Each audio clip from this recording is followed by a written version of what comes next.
Bodo latest update बयखौबो बरायबाय। दिनैनि रादाबखौ फरायदों आं प्रमोद खाख्लारि। गिबि निउस दङ। चिरां जिल्लानि बिजनियाव मै बेदरजों लोगोसे सानै बर' सुबुंखौ हमदों। मैया चिरां जिल्लानि बिजनियाव आयेन बेरेखा ओनसोलनि बाजाराव मै बेदर फाननायनि दायाव एसएसपि हानजाया सानै सुबुंखौ हमदों। हमजानाय सानै सुबुंखौ सराम नार्जारि आरो रङालु बसुमतारि होनना सिनायथिनाय जादों। बिसोर सानैखौ आयेननि बेरेखा सिखार खालामनानै मै बेदर फाननायनि दायाव हमो। एसएसपि हानजाया आयेन बेरेखा मै बेदर फाननायखौ खौरां मोननानै बिजनीनि दुमदुम बाजाराव रेड खालामनायाव बिसोर सानैखौ मै बेदर फानना थानायखौ नुनानै हमो। एसएसपि हानजाया बिसोरनिफ्राय 43 किल'ग्राम मै बेदर बोखांनो हायो। बिसोर सानैखौ हमनानै ओनसोलनि पुलिस थानायाव गथायो। इउक्रेननि सासे 11 बोसोर बैसोनि हौवासाया 1000 किल'मिटार लामा थाबायदों। रासियानि गाग्लोबनायनिफ्राय रैखाथि मोननो थाखाय 11 बोसोर बैसोनि हौवासाया इउक्रेननि जापरिजियानिफ्राय हारसिङै 1000 किल'मिटार लामा थाबायनानै स्ल'वेकियासिम सौहैयो। मानोना थांनाय सप्तायाव रासियाया जापरिजियाखौ निउक्लियार पावारजों गाग्लोबनो नाजादोंमोन। बे गाग्लोबनायनिफ्राय रैखा मोननो थाखाय बिमाया स्रोदै थिनहरखोमादोंमोन।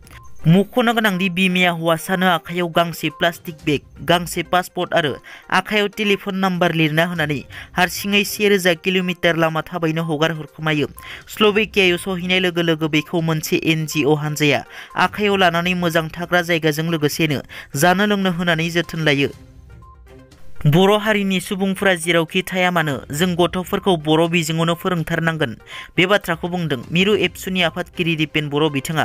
थमथमा गुदि बर' थुनलाइ आफादनि सनाथि फोरबो फालिथाय लोगोसे नलबारि जिल्ला बर' थुनलाइ आफादनि खुंगा 45थि बोसोरसालिया जथुमाया गाजा गोमजायै जोबनानै थाङो। बे हाबाफारियावनो मिरु एबसुनि आफादगिरि दिपेन बर' बिथाङा जर'खा आलासि महरै बाहागो लानानै बुङोदि बर' हारिनि सुबुंफोरा जेरावखि रायजो जाया मानो एबा थाया मानो जों गथ'फोरखौ बर' बिजोङावनो फोरोंथारनांगोन होननानै रायजो राजाफोरखौ खावलायो। उदालगुरि जिल्लानि कलायगावआव मिरु इउपिपिएल आइजो गांखं आफादनि दैदेननायजों मैया मुलुगनां आइजो सान खुंफुङो। बे हाबाफारिनि गेवलां मेलाव बिटिआरनि गाहाय प्रमोद बर'आ बाहागो लानायनि उनाव खौरांगिरिनि सिगाङाव बुङोदि समाजाव जे हौवा माहारिनि साननाय हनाय बेखौ सोलायनायनि सम जाबाय आरो आइजोफोरखौबो गासिबो खामानि मावनायनि थाखाय मोनसे जायगा होयो। बिनि थाखाय बयखौबो खावलायदों होनना। लोगोसे मुंख्लं नखरफोरनो सरकारा रांखावरि होनायनि खामानिया सोलिगासिनो दं होनना बिथाङा बुंथिबावो। सासे बर' हिन्जावसाया सासे मुस्लिम सेंग्रानि फानदायनाय फान्दोनिफ्राय बारग'नो हायो। सिसुपानि दखरानि सासे 12 बोसोर बैसोनि बर' हिन्जावसाखौ सासे मुस्लिम सेंग्राया लांखारनो नागिरनायाव दखरा एबसुआ ओनसोलनि रायजो राजाफोरनि मददाव हमनो हायो। मुस्लिम सेंग्राखौ हमनो हानाय मुस्लिम सेंग्राखौ आबुल नसर होनना सिनायथिनाय जादों। दुलाराय ब्रह्म धोरोम आफादनि जथुमायाव बिटिआरनि गाहाय प्रमोद बर'आ बाहागो लानानै खौरांगिरिनि सिगाङाव बुङोदि खम समनि गेजेरावनो बिटिआरआव 3000निबो बांसिन सरकारि साख्रि होनो थांगासिनो दङ। बिनि अनगायै आसाम पुलिसाव जोंनि ओनसोलनिफ्राय मोजां बाहागो लानो हायो। बिनिबो जोङो हेफाजाब होगासिनो दङ होनना।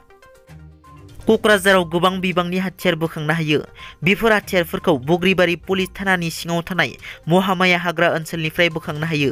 बे बोखांनो हानाय हाथियारफोरखौ बारग' एनडिएफबिनि दोनखोमाना दोननाय हाथियारफोर होनना सन्देह खालामो एडिशनेल डिजिपि एलआर बिष्णुया।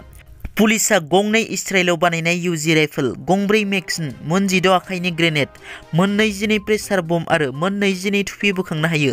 खौरांगिरि मेलनि गेजेरजों एडिशनेल डिजिपि एलआर बिष्णुया बेफोर हाथियारफोरखौ बोखांनो हानायखौ क'क्राझार पुलिसनि गेदेर जाफुंसारनाय होनना फोरमायो।